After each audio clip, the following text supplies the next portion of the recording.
Bonjour, merci d'écouter ce podcast. Nous sommes l'église évangélique baptiste La Bonne Nouvelle située à Dijon, au 8B rue Jules Viol. Nous serions heureux de vous y rencontrer un jour et nous vous souhaitons une bonne écoute. Il y a plein de réponses à cette question. La lumière, ça fait partie de ces choses qui sont à la fois super simples et très compliquées. Parce que n'importe quel petit enfant peut comprendre, vous éteignez la lumière, vous allumez, vous dites « la lumière c'est ça ». C'est très simple. Par contre, si vous demandez à un physicien qu'est-ce que c'est la lumière, là il peut vous répondre pendant un bon moment parce qu'il peut vous dire que ça peut être une onde, que ça peut être un flux de particules, ça peut aussi dans un sens, la vitesse de la lumière, ça peut être une constante cosmologique, il y a la question des sources de lumière, etc. Enfin, vous pouvez en avoir pour un moment. Et donc la lumière, très simple, très complexe, c'est un petit peu comme le texte qu'on va voir ce matin, qui se trouve dans la première lettre de Jean. C'est à la fois des mots très simples, mais qui en fait peuvent être d'une très grande complexité, et plutôt, je dirais même, d'une très grande richesse, d'une très grande profondeur. J'ai nommé le message « Marcher dans la lumière, le défi de la vérité ». Pour vous expliquer un petit peu où on va, en fait, l'idée, c'est de comprendre un des aspects, mais ce n'est pas le seul, mais un des aspects que comporte l'invitation de Jean dans sa lettre, de marcher dans la lumière. Je vous propose de lire ce texte donc, qui se trouve au premier chapitre de la première lettre de Jean, 1 Jean 1, les versets 5 à 10. Le message que nous avons entendu de lui et que nous vous annonçons, c'est que Dieu est lumière et qu'il n'y a pas en lui de ténèbres. Si nous disons que nous sommes en communion avec lui et que nous marchions dans les ténèbres, nous mentons et nous ne faisons pas la vérité. Mais si nous marchons dans la lumière, comme lui-même est dans la lumière, nous sommes en communion les uns avec les autres, et le sang de Jésus, son Fils, nous purifie de tout péché. Si nous disons que nous n'avons pas de péché, nous nous égarons nous-mêmes et la vérité n'est pas en nous. Si nous reconnaissons nos péchés, il est juste et digne de confiance. Il nous pardonnera nos péchés et nous purifiera de toute injustice. Si nous disons que nous n'avons pas péché, nous faisons de lui un menteur et sa parole n'est pas en nous. Alors, voilà un petit peu peut-être qui s'affichent les 4 points que je vais aborder ce matin. Dieu et lumière, on va voir aussi une situation inconfortable, un accent sur confessons nos péchés, et on terminera avec un point que j'ai appelé marchons dans la lumière. Commençons par le premier. Alors juste pour situer un petit peu le contexte de cette lettre, on attribue généralement cette lettre, comme son nom l'indique, vous allez me dire, à Jean, et ce Jean est probablement le disciple de Jésus, et probablement même un des disciples peut-être les plus proches, si on peut dire comme ça, de Jésus.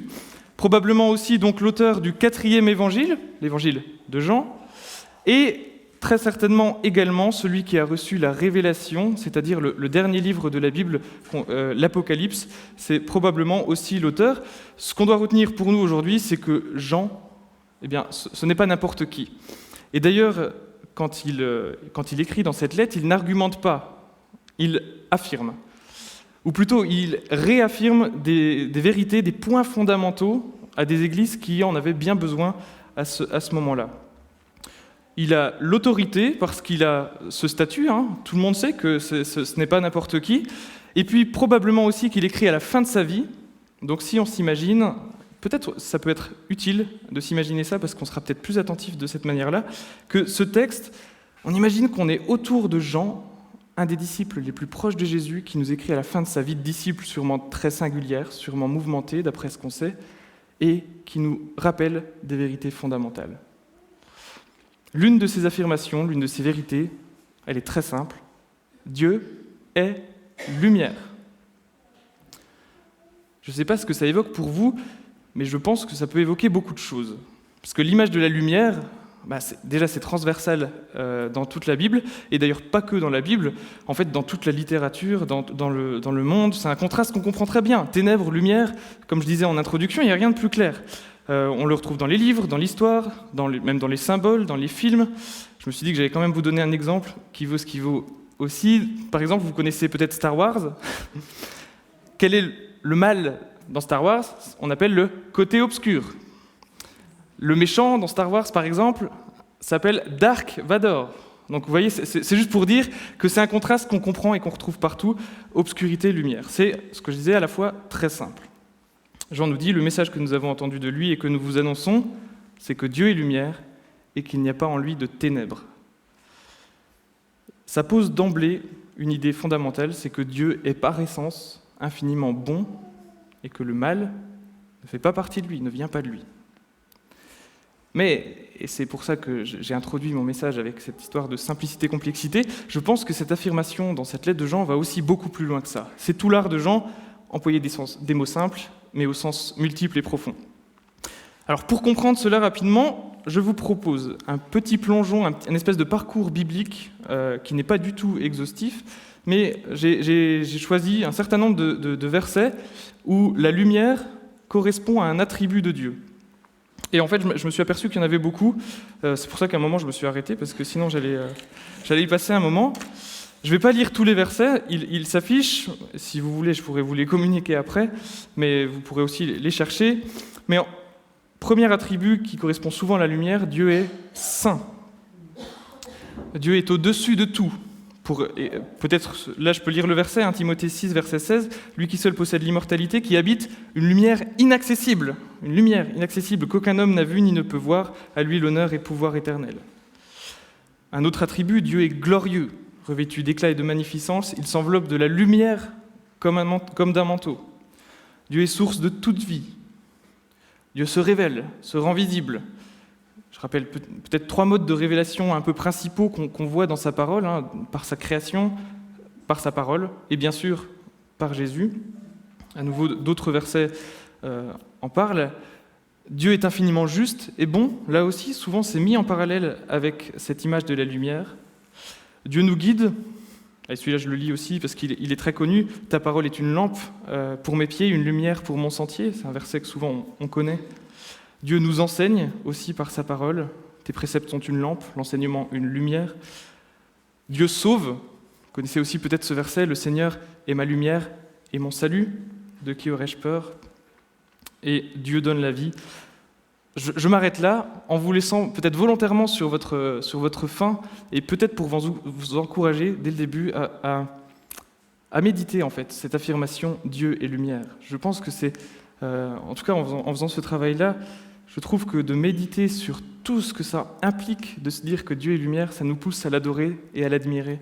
Déjà, finalement, si j'ose dire, à être ébloui par Dieu, de voir tous ces aspects de la lumière. J'arrive à mon deuxième point, parce que lorsque nous disons que Dieu est lumière, ça peut aussi être un peu intimidant. Je m'explique. Vous connaissez peut-être le psaume 139, c'est un des psaumes les plus connus, et un des psaumes particulièrement magnifiques, qui commence comme ça, « Seigneur, tu m'as examiné à fond, tu me connais. Toi, tu sais quand je m'assieds et quand je me lève, tu comprends de loin ma pensée. Tu sais quand je marche et quand je me couche, et tu pénètres toutes mes voies. Car la parole n'est pas sur ma langue, que déjà, Seigneur, tu la connais entièrement. Par derrière, par devant, tu m'assièges, tu mets ta main sur moi. Cette connaissance étonnante me dépasse, elle est trop élevée pour que je puisse la saisir. » Et la suite du psaume après. On aime souvent se rappeler ces versets parce qu'ils nous rappellent la proximité de Dieu avec nous. Ils nous rassurent quelque part de la présence du Seigneur à nos côtés. Et c'est vrai, c'est magnifique, c'est beau. Mais ça peut aussi être un petit peu inconfortable. D'ailleurs, au verset 7 du psaume, regardez ce que dit le psalmiste, donc c'est David. « Où pourrais-je aller pour échapper à ton souffle? Où pourrais-je fuir pour t'échapper ?» C'est déjà un petit peu moins positif. Vous voyez, pour faire le lien avec la lumière, c'est un petit peu comme si David disait « Où pourrais-je aller loin de ton projecteur ?» Finalement. Parce que Dieu connaît tout, mais est-ce que j'ai vraiment envie qu'il connaisse tout de ma vie? Le mot « lumière », il peut avoir un sens proche de vérité. Et dans la langue française, il y a beaucoup d'expressions qui empruntent à la lumière, et notamment dans le domaine juridique, et j'ai trouvé ça intéressant. Je vous en donne quelques-unes. Faire la lumière sur une affaire. Tirer cela au clair. Faire éclater la vérité au grand jour. Ouais. Ou même simplement dévoiler ou révéler qui est coupable. Et dans tous ces exemples, le rôle de la lumière, c'est quoi? C'est de montrer la vérité. Mettre le projecteur sur la vérité. Et donc ça, c'est très positif si vous êtes la victime. Mettre le projecteur sur la vérité, vous êtes plutôt content. Par contre, ce n'est pas très positif si vous êtes coupable. Le coupable, il n'a pas intérêt à ce que la vérité apparaisse, à ce que la lumière se fasse. D'où cet inconfort qu'on décrivait tout à l'heure. Dieu connaît tout, c'est très bien, mais ça signifie qu'il vaut mieux ne pas être coupable. On est d'accord ? Il vaut mieux ne pas être coupable pour une autre raison, c'est que nous savons en plus que Dieu est parfaitement juste. Ça signifie que si on désobéit à sa loi, à ses commandements, on est coupable. Et Exode 34 nous le rappelle, il ne tient pas le coupable pour innocent. Donc si je résume, on est devant un constat un peu à 3 points. Dieu voit tout, il connaît tout de nous, il sait tout. Si nous désobéissons à ses commandements, c'est-à-dire si nous commettons un péché, nous sommes coupables. Et en plus, la peine, si on est coupable, la Bible est assez claire sur le sujet, le salaire du péché, c'est la mort. Romains 6. La conclusion, c'est qu'on est plutôt mal embarqué. Et donc qu'on a un vrai problème. Ce problème, c'est notre culpabilité devant Dieu, qu'on ne peut pas lui cacher. Et justement, Jean, dans le passage qu'on étudie, il met en garde contre pour simplifier, on va dire 2 fausses solutions qu'on peut se donner devant ce problème. La première fausse solution se trouve au verset 6, en principe je l'ai souligné, mais si nous disons que nous sommes en communion avec lui et que nous marchions dans les ténèbres, je le reformule, c'est-à-dire qu'on pêche, on marche dans les ténèbres, mais on dit qu'on est en communion avec Dieu. Et donc ça va. C'est une attitude hypocrite qui est décrite ici. C'est-à-dire on dit, mais on ne fait pas. On paraît être en communion avec lui, en relation avec lui, mais en réalité, on ne fait que paraître, justement, aux yeux des hommes. Si je le reformule encore, on est coupable, mais on fait comme si on ne l'était pas. Et donc, c'est assez grave parce qu'on agit comme si la justice de Dieu ne comptait pas. On se convainc que ça va aller. Est-ce que c'est une solution ? Non. La réponse de Jean, nous mentons et nous ne faisons pas la vérité. Donc une première fausse solution. La deuxième fausse solution que Jean dénonce, elle est encore plus simple, c'est nier que nous avons péché. On le voit au verset 8 et au verset 10. Si nous disons que nous n'avons pas de péché, nous disons que nous n'avons pas péché. Donc dans ces 2 cas, c'est un petit peu comme de dire « c'est même pas vrai, j'ai rien fait, non, moi je suis parfait ». Mais qui n'a jamais péché ? Qui n'a jamais rien fait de mal ? Si vous lisez le chapitre 3 de l'Épître aux Romains, vous aurez une démonstration méthodique de Paul où il explique que tous se sont égarés. Ensemble, ils se sont pervertis, tous ont péché et sont privés de la gloire de Dieu. Donc de faire ça, est-ce que c'est une solution ? Non. Si on faisait ça, nous disons, nous nous égarons nous-mêmes, la vérité n'est pas en nous. Pire, nous faisons de lui un menteur, sa parole n'est pas en nous. Donc en optant pour la première ou la deuxième solution, enfin solution entre guillemets, en fait, nous aggravons même notre cas, puisque nous ajoutons à notre péché au moins 2 choses, le mensonge, nous nous trompons nous-mêmes, et l'orgueil, puisque finalement, nier que nous avons péché, ou c'est se fixer les règles nous. Et Jean, on le voit, est très sévère contre ces solutions. Alors y a-t-il une vraie solution à notre problème de culpabilité devant Dieu ? Bon, vous le savez, il n'y a pas un grand suspense, certainement, puisqu'on l'a déjà dit au début de ce culte. Mais juste pour bien situer, nous ne pouvons pas éviter d'être coupables devant Dieu, aux yeux de Dieu, puisque, 1, nous sommes incapables de vivre sans péché, et nous devons le reconnaître, et 2, nous sommes incapables, on l'a vu au début, de nous cacher de Dieu. La seule solution vient de Dieu lui-même, et c'est la grâce. Verset 9 de Jean, « Il est juste et digne de confiance. Il nous pardonnera nos péchés et nous purifiera de toute injustice. » Comment ? Eh bien, c'est ce que nous avons rappelé en prenant la Sainte Seine par la mort de Jésus. Jésus, c'est Dieu lui-même qui s'est fait homme. Jésus, c'est le seul à n'avoir absolument pas été coupable. Mais c'est lui qui a subi la condamnation que nous méritions à notre place. Il est mort sur la croix pour nous sauver de cette situation. C'est pour cette raison que la croix est vraiment le signe éclatant de notre délivrance. Et ça a aussi été rappelé tout à l'heure. Pourquoi l'a-t-il fait ? Par amour. Par amour, il est venu nous apporter, justement, lui-même, la solution aux problèmes qu'on décrivait avant. Et c'est la signification du verset 7, toujours dans 1 Jean, « Le sang de Jésus, son Fils, nous purifie de tout péché. » Mais il y a une condition, et c'est le début du verset 9 que j'avais enlevé juste avant. Si nous reconnaissons nos péchés, alors il est juste digne de confiance, il nous pardonnera nos péchés, nous purifiera de toute injustice. Si nous reconnaissons nos péchés, nous devons reconnaître ou confesser, c'est finalement un mot assez proche, nos péchés devant Dieu. C'est ce que j'ai appelé justement au début le défi de la vérité. Ça revient à être vrai devant Dieu, à reconnaître que nous sommes coupables. C'est en fait une attitude de transparence totale devant notre Seigneur. Et on insiste souvent sur ce point au début de la vie chrétienne. Pour devenir chrétien, souvent quand on explique à quelqu'un pour devenir chrétien, quand on l'accompagne, et c'est très très bien, hein, on lui dit qu'il faut se repentir sincèrement de ses péchés, et c'est en fait ça qui conduit à la conversion. La conversion, c'est-à-dire de faire demi-tour, de choisir la voie de la lumière plutôt que la voie des ténèbres. Et je le répète volontiers, effectivement, c'est la première étape pour suivre Jésus. C'est vrai. Je pense que Jean, ici, insiste sur l'importance de confesser ses péchés, pas seulement au début, mais tout au long de la marche. Pourquoi ? Parce que ça nous maintient justement dans la vérité et l'authenticité devant le Père, et donc dans notre vie chrétienne. Ne cachons rien à Dieu. Ne cachons rien à Dieu, et si on réfléchit, c'est un petit peu bête d'essayer. Il est lumière. Nous ne pouvons pas lui cacher quoi que ce soit. Et puis, si nous confessons régulièrement nos péchés tout au long de cette marche, le psaume 32 insiste sur le bonheur que ça procure d'avouer, justement, d'avouer ses torts à Dieu.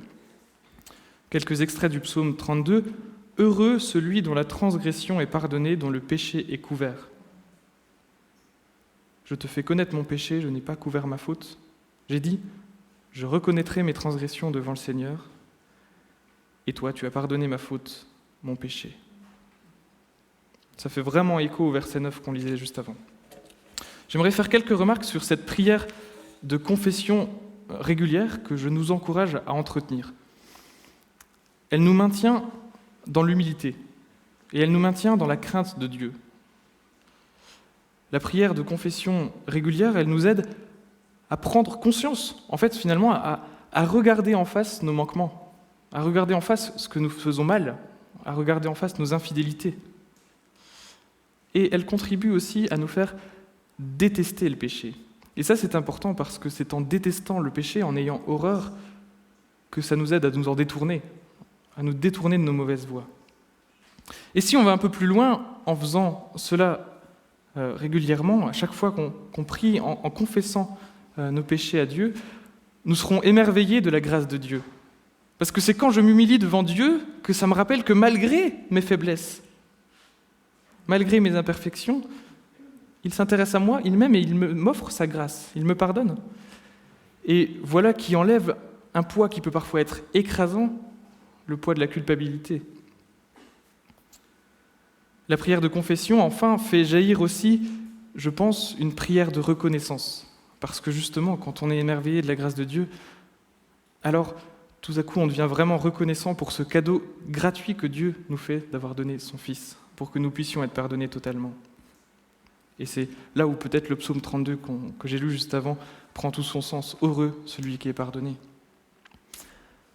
N'ayons pas peur de nous approcher de notre Dieu et de sa lumière. Parce que c'est sa lumière qui nous transforme et qui nous éclaire. Laissons-nous vraiment pleinement éclairer par elle, même si ça peut être temporairement inconfortable. Et j'aimerais peut-être, pour imager cela, prendre une image. Vous avez déjà tous eu une écharde. Enfin, peut-être si vous n'avez pas eu d'écharde, tant mieux pour vous, mais c'est quand même quelque chose d'assez fréquent dans la vie. Et je trouve que confesser ses péchés, c'est un petit peu comme enlever une écharde. Parce que quand vous l'avez, ça vous fait mal. Parfois, vous l'oubliez, c'est inconscient, mais par contre, elle est là pour vous le rappeler de temps en temps quand même, qu'elle est toujours là, qu'elle vous fait mal. Vous appuyez dessus, ça fait mal quand même. Et tout à coup vient le moment de l'enlever. Et là, c'est presque le moment que vous redoutez le plus. Parfois même, vous le repoussez, parce que là, vous vous dites, il va falloir y aller. Il va falloir y aller avec une pince à épiler, quelque chose, et essayer de chercher et de gratter, et ça fait mal, ce moment. C'est très, très inconfortable. Mais une fois qu'on l'a enlevée complètement, qu'elle n'est plus du tout là, on se sent libéré, Et là, on peut repartir de plus belle. Et je trouve que ça illustre assez bien la confession des péchés. C'est ça. C'est inconfortable sur le moment. Et il faut se dire, bon, allez, je le fais. Mais, waouh, quelle délivrance après. Alors, comment confesser nos péchés ? Ce n'est pas très difficile, et on est d'accord, c'est l'attitude de cœur qui est essentielle. En fait, ça consiste simplement à se rendre responsable devant Dieu de nos manquements et à lui demander pardon. Simplement, si vous êtes comme moi, quand vous priez, parfois vous avez du mal à trouver les mots. Et parfois, vous avez ce sentiment, mais vous ne trouvez pas les mots. Eh bien, j'aimerais juste vous donner quelques textes bibliques qui peuvent nous y aider. Et le texte biblique, peut-être par excellence dans ce domaine-là, un psaume également connu, mais c'est le psaume 51. Un psaume qui a été écrit par David, le roi David, qui pourtant, la Bible dit que c'était un homme selon le cœur de Dieu, mais vous le savez peut-être, et vous pouvez le lire dans 2 Samuel, chapitres 11 et 12, David, à un moment, il a fait au moins 2 péchés particulièrement graves, on peut même en ajouter sur la liste si on relit bien l'histoire, mais l'adultère et l'homicide. Et c'est à ce moment-là qu'il a écrit ce psaume. Juste aussi, je vais le lire un petit peu après, mais dans l'histoire de l'Église, c'est intéressant de voir que ce psaume revient régulièrement, que c'est un psaume qui est fréquent dans les liturgies, et puis aussi dans les adaptations musicales. Je sais que dans notre Église, on a des amateurs, donc j'ai fait mes petites recherches. Ce psaume qui s'appelle parfois le Miserere, dans ses adaptations, a été repris par Allegri, Charpentier, Lully, Vivaldi, Mozart et d'autres. Voilà, ça c'est pour les amateurs de musique. Mais ce que je veux qu'on retienne, c'est que des milliers de chrétiens l'ont dit, l'ont redit, l'ont repris, l'ont chanté, parce que c'est un exemple de prière de confession qui nous touche, tout simplement. Et personnellement, c'est un psaume qui, quand je le lis et quand je me sens coupable devant Dieu, il résonne. Il résonne vraiment. Il nous touche directement dans notre vie, il nous touche directement dans notre attitude. C'est pour cela que j'aimerais prendre le temps, peut-être de le lire, ça va être une assez longue lecture, mais je trouve que ça en vaut la peine. Psaume 51. Psaume appartenant au répertoire du chef de chorale et au recueil de David, il fait allusion à la visite que le prophète Nathan rendit à David après que celui-ci eut commis adultère avec Bathsheba. C'est l'histoire qu'on trouve dans 2 Samuel 12. Ô Dieu, toi qui es si bon, aie pitié de moi. Toi dont le cœur est si grand, efface mes désobéissances. Lave-moi complètement de mes torts et purifie-moi de ma faute. Je t'ai désobéi, je le reconnais. Ma faute est toujours là, je la revois sans cesse. C'est contre toi seul que j'ai mal agi, puisque j'ai fait ce que tu désapprouves. Ainsi, tu as raison quand tu prononces ta sentence. Tu es irréprochable quand tu rends ton jugement. Oui, je suis marqué par le péché depuis que je suis né, plongé dans le mal depuis que ma mère m'a porté en elle. Mais ce que tu aimes trouver dans un cœur humain, c'est le respect de la vérité. Au plus profond de ma conscience, fais-moi connaître la sagesse, fais disparaître ma faute, et je serai pur. Lave-moi et je serai plus blanc que neige. Annonce-moi ton pardon, il m'inondera de joie. Que je sois en fête, moi que tu as brisé. Détourne ton regard de mes fautes, efface tous mes torts. Ô Dieu, crée en moi un cœur pur. Renouvelle et affermis mon esprit. Ne me rejette pas loin de toi, ne me prive pas de ton Saint-Esprit. Rends-moi la joie d'être sauvé, soutiens-moi par un esprit d'engagement. Et à tous ceux qui te désobéissent, je veux dire ce que tu attends d'eux. Alors ceux qui ont rompu avec toi reviendront à toi. Dieu, mon libérateur, délivre-moi de la mort, pour que je crie avec joie comment tu m'as sauvé. Seigneur, ouvre mes lèvres pour que je puisse te louer. Tu ne désires pas que je t'offre un sacrifice. Même un sacrifice entièrement consumé ne pourrait te plaire. Ô Dieu, le sacrifice que je t'offre, c'est moi-même, avec mon orgueil brisé. Ô Dieu, ne refuse pas mon cœur complètement brisé. Ma prière, c'est que ce psaume puisse peut-être vous aider, comme il m'aide moi aussi, à trouver les mots justement quand on ne sait plus comment faire pour se rendre responsable de nos manquements devant Dieu. Il y a d'autres outils, peut-être qu'on peut dire également. Eh bien justement, le psaume 139 que j'ai cité tout à l'heure se termine par ce verset qui est lui-même une prière formidable. « Examine-moi à fond, ô Dieu, et connais mon cœur. Sonde-moi et connais mes préoccupations. Regarde si je suis sur une voie mauvaise et conduis-moi sur la voie de toujours, la voie d'éternité. » Un autre outil qu'on a chanté aussi tout à l'heure, c'est le Notre Père. La prière du Notre Père, c'est intéressant de voir qu'elle ne fait pas l'impasse sur cette demande de pardon. Nous avons bien « pardonne-nous nos offenses ». Je note au passage qu'elle met en lien la confession avec la nécessité de nous pardonner les uns aux autres et la réconciliation, ce qui, il me semble, est intéressant. Et puis j'aimerais peut-être terminer sur ce chapitre sur la confession interroger la pratique de la confession dans nos églises. Et bien sûr que dans nos églises évangéliques, il n'y a pas de confessionnal. Et je crois que c'est une bonne chose. Mais je nous encourage à pratiquer de temps en temps la reconnaissance de nos péchés, de nos combats, devant un ou deux frères et sœurs de confiance.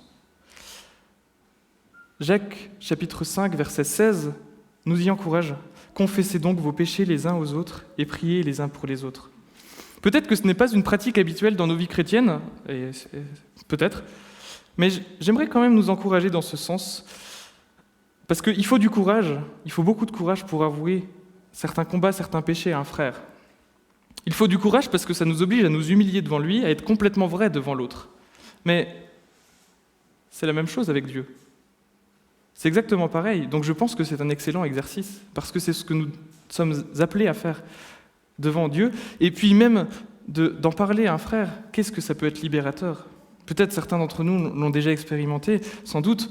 Et je peux personnellement vous dire que j'ai réussi, grâce à Dieu, à quitter certaines mauvaises habitudes parce que j'ai parfois franchi le pas de cette confession à un ou deux frères de confiance, dans un contexte, de confiance. C'est pas la peine d'exhiber, évidemment, mais je pense que c'est une pratique qui est vraiment saine et sainte. Cultivons notre honnêteté et notre transparence devant Dieu. J'en arrive à mon dernier grand point, marchons dans la lumière.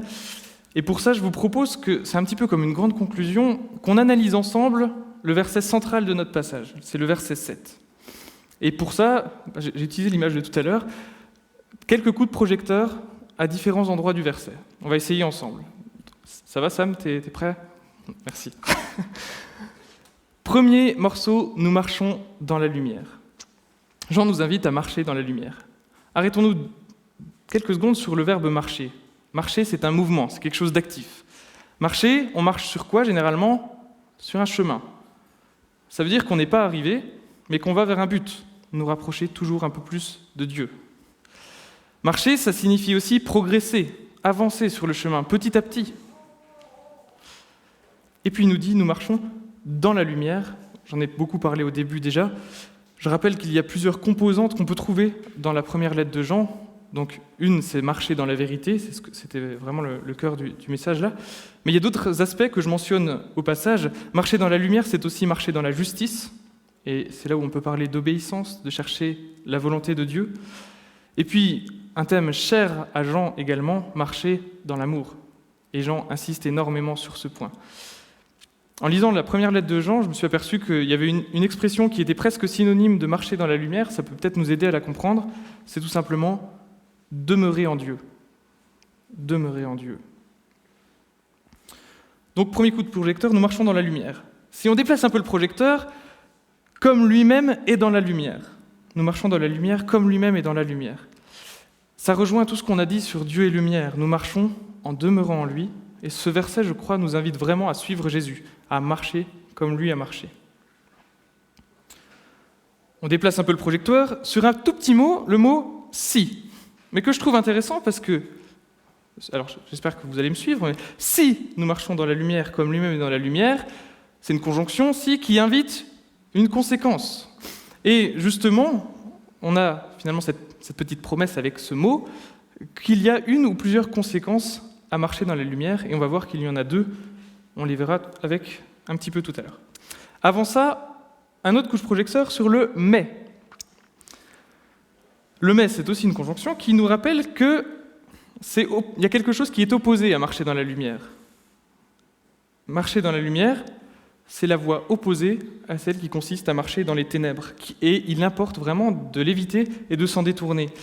Jean va dire dans son chapitre 2, donc de 1 Jean, « Mes enfants, je vous écris cela pour que vous ne péchiez pas ». Ça reste quand même le premier objectif. On a beaucoup parlé de la confession, mais c'est bien de le rappeler aussi, que voilà, c'est une voie qui s'oppose, et que pour que vous ne péchiez pas.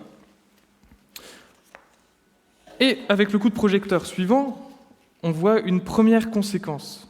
Si nous marchons dans la lumière comme lui-même est dans la lumière, c'est celle que nous avons vue tout à l'heure, le sang de Jésus, son Fils, nous purifie de tout péché. J'aimerais juste faire une observation sur cette partie de phrase, le sang de Jésus, son Fils, nous purifie de tout péché. Remarquez que le sujet n'est pas nous. Le sujet, c'est le sang de Jésus. Donc nous n'y sommes pour rien. C'est uniquement par la grâce de Dieu que nous sommes purifiés, que nous sommes sauvés. La traduction de la Bible du Semeur est intéressante. Elle traduit cette partie de phrase en disant « parce que Jésus », donc en mettant vraiment le sujet sur Jésus, son Fils, a versé son sang, nous sommes purifiés de tout péché. Et puis, le dernier coup de projecteur, une deuxième conséquence de marcher dans la lumière, c'est que nous sommes en communion les uns avec les autres. C'est une conséquence qui devrait nous réjouir, n'est-ce pas ? Nous sommes tous au bénéfice de la même grâce, donc tous ceux qui sont sauvés, comme Jean les appelle, les enfants de Dieu, sont en communion les uns avec les autres. L'Église, la communion fraternelle, ce n'est pas un groupe de personnes parfaites, c'est un ensemble de personnes imparfaites, qui se savent imparfaites, qui se reconnaissent imparfaites, mais qui se savent pardonner parce qu'elles ont mis leur foi en Jésus-Christ. Alors ces personnes vivent ensemble ce salut, se soutiennent et s'encouragent à marcher dans la lumière. J'avais écrit une conclusion, mais je pense que je vais plutôt juste relire ça. Ça terminera, je pense, bien ce que je voulais vous partager ce matin. La communion fraternelle, l'Église, ce n'est pas un groupe de personnes parfaites, c'est un ensemble de personnes imparfaites, qui se savent imparfaites, qui se reconnaissent imparfaites, mais qui se savent pardonner parce qu'elles ont mis leur foi en Jésus-Christ. Alors ces personnes vivent ensemble ce salut, se soutiennent et s'encouragent à quoi ? À marcher dans la lumière. Je vous invite à la prière. Seigneur, tu es lumière, aide-nous à prendre conscience de tout ce que cela veut dire. Merci pour ta bonté, merci pour ta justice, merci pour ta gloire, Seigneur. Et Seigneur, aide-nous à être vrais devant toi, à ne pas chercher à nous cacher, mais à être transparents, à confesser nos péchés, non pas parce que nous craindrions quelque chose, un châtiment ou autre, mais parce que nous savons qu'en faisant ça, nous sommes au bénéfice de ta grâce infinie envers nous, et parce que nous savons qu'en Jésus, nous avons le salut, tu nous donnes la vie éternelle. Merci Seigneur, parce que tu as fait tout cela par amour pour nous. C'est parfois difficile à réaliser. Aide-nous à le réaliser et aide-nous surtout, Seigneur, à te montrer notre amour en retour et à marcher dans la lumière, à être renouvelés dans cette marche et à s'encourager les uns les autres à marcher dans la lumière. Seigneur, nous voulons dire ensemble que nous voulons marcher dans ta lumière, nous voulons demeurer dans ta grâce. Nous n'avons rien à donner, rien à te prouver, nous venons nous humilier devant toi, devant ta face. Tu nous connais si bien, nous ne voulons rien te cacher. Amen.